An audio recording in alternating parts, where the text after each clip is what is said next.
Everyone, এই পর্যায়ে আমরা সরলরেখার সমীকরণ নির্ণয়ের সূত্রসমূহ দেখব।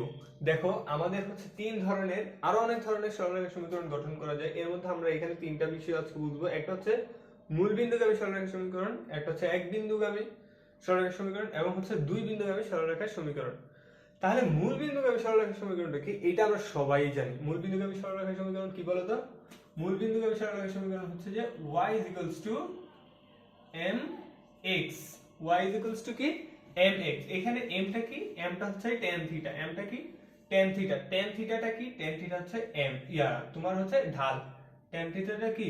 tan থিটাটা হচ্ছে ঢাল। বুঝতে পারছো? ঢালের কিন্তু আরেকটা সূত্র আছে, সেটা কি? y1 y2 x1 x2 বলছিলাম। আরেকটা সূত্র কি? a/b। এটা কার ক্ষেত্রে? ax by c। এই সকল সমীকরণের ক্ষেত্রে হচ্ছে যে এই সূত্রটা।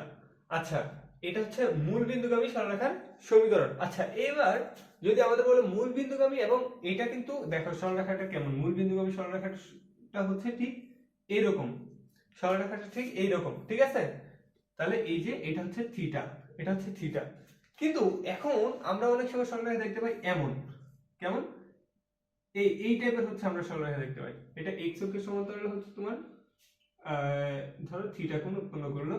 তাই এই রেখাটার সমীকরণ কি? এই রেখাটার সমীকরণ কি? দেখো, এইটা হচ্ছে এই যে মূল বিন্দু থেকে এই সি অংশ ছেদ করে, সি অংশ কি করে? কর্তন করে।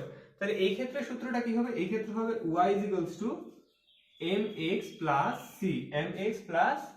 c। বুঝতে পারছো? তাহলে যেটা মূল বিন্দুর ক্ষেত্রে, মূল বিন্দুগামী সমীকরণের ক্ষেত্রে হচ্ছে y mx, কিন্তু তোমার হচ্ছে যে যদি y অক্ষ থেকে c অংশ কর্তন করে, সেই ক্ষেত্রে সূত্র হচ্ছে কি? y mx c। y mx c। এইবার হচ্ছে আমরা দেখব এক বিন্দুগামী কি? এক বিন্দুগামী সরলরেখার সমীকরণ। মানে ধরো কোনো একটা সরলরেখা কি হয়েছে, কোনো একটা সরলরেখা x1 y1 বিন্দু দিয়ে কি করছে? বিন্দু দিয়ে গমনকারী, বিন্দু দিয়ে গমনকারী সরলরেখার সমীকরণ।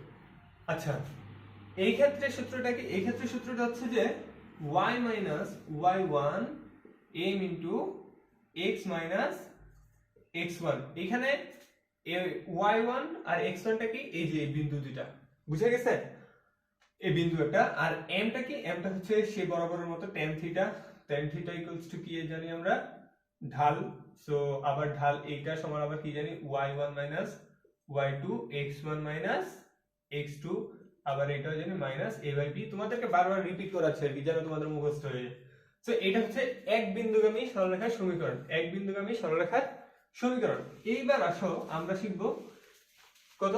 দুই বিন্দুগামী সরলরেখার সমীকরণ। দুই বিন্দুগামী অর্থাৎ ধরো একটা সরলরেখা হচ্ছে যে x1 y1 x2 y2, এই দুইটা বিন্দু দিয়ে গমন করছে। দুই বিন্দু দিয়ে কি? দুই বিন্দু দিয়ে গমনকারী সরলরেখার সমীকরণ কি বলতো? সমীকরণটা হচ্ছে যে y y1 y1